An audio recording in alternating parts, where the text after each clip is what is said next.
This is Getting On With Life, Biblical Wisdom for Successful Christian Living, and this title is Seedtime and Harvest. In nature, the yearly crop cycle involves a season of sowing crops and a time of reaping them.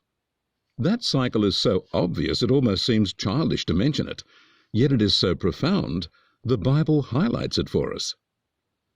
In Genesis 8:22, God said, "While the earth remains, seedtime and harvest, and cold and heat, and summer and winter, and day and night will never cease." And in Ecclesiastes 3:1 and 2, Solomon says, "To everything there is a season, and a time for every purpose under heaven, a time to be born and a time to die, a time to plant and a time to uproot." We even refer to sowing and reaping as a Bible principle given to us by God. That principle informs us how to be wise and diligent in managing our lives. There are many who wish they could make things happen as and when they want them to. They can be like the child who planted a seed, then went back the next day to dig around it to see if it was sprouting yet. Such impatience is out of place, as things will take their time and work according to the natural principles God put in place. Adding more water and fertilizer may have some helpful effect, but the process of germination and growth has its own steady rate that we have to be patient with. So one of the lessons of the sowing and reaping principle is the patience of a farmer who waits for the crop to grow and mature. James 5:7 says, "Behold, the farmer waits for the precious fruit of the earth, and has long patience for it, until the crop receives the early and latter rain." When I was studying investing, I heard the term investor patience. One of my sons came up with an obvious saying to summarize what investor patience is like. He said, "It takes a year for a year's worth of interest to accumulate." Seed time and harvest is the natural cycle, not get rich quick. While wealth can come in many ways, the yearly cycle of sowing and reaping is not a snatch and grab way to get wealth. Those who want to jump the queue and get ahead quickly are warned by wise King Solomon. In Proverbs 28:20 he said, "A faithful man will abound with blessings, but he who is hasty to be rich will not be innocent." The principle in seed time and harvest is one that works for those who are faithful and diligent, and it is a wonderful promise of growth and progress. Because there will always be a new season of sowing, followed by reaping, then again by sowing and more reaping, we can learn how to work along with that and grow our crops and reap the blessings. If we are lazy, hasty, slothful, distracted, foolish, or abandon the cycle of things, we will miss out on planting and miss out on the harvest. Seed time is the time when we plant. There are many seeds we can plant apart from a crop in a field.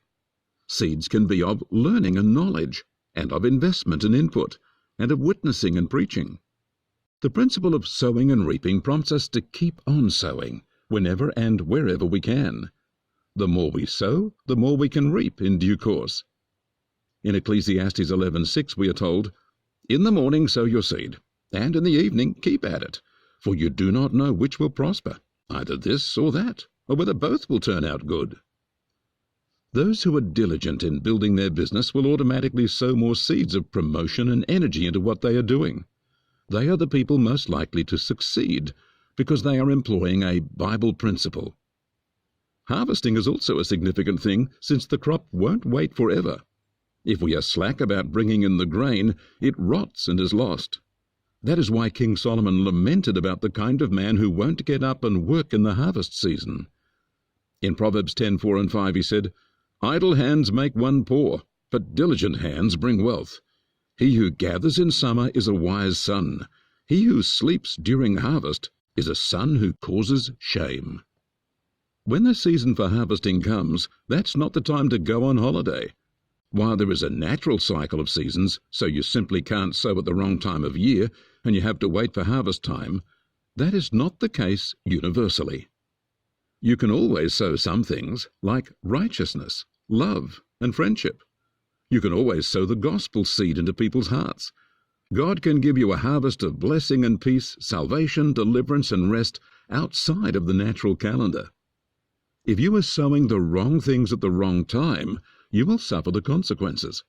What you sow is what will grow, So don't go sowing bitter, angry, selfish, or proud things into your life and family. Galatians 6:7 warns us, "Do not be deceived. God is not mocked, for whatever a man sows, that is what he will reap." If you are reaping a harvest of futility, broken relationships, lost opportunities, frustration, negativity, and so on, then maybe you've been sowing all the wrong things. It's time to start sowing faithful and righteous things. Wonderfully, by coming to God with a humble and repentant heart, God can wipe out whole crops of weeds in our lives. We can then start planting much better seed. So while the seed time and harvest cycle is a given, it is something we each need to take stock of. What are you sowing, and what are you reaping? Are you diligent in sowing the right seeds, or are you lazy and distracted? And when the harvest comes, are you also diligent? Are you planting for your next crop, or just stumbling from day to day? The principle of sowing and reaping is no secret, but maybe it's a bit too obvious for some people to stop and consider. May your heart be open to God's wonderful wisdom, and may you become diligent in sowing the right things and reaping the best harvests in the fear of God. And may you be blessed as you diligently take advantage of seed time and harvest. God bless you.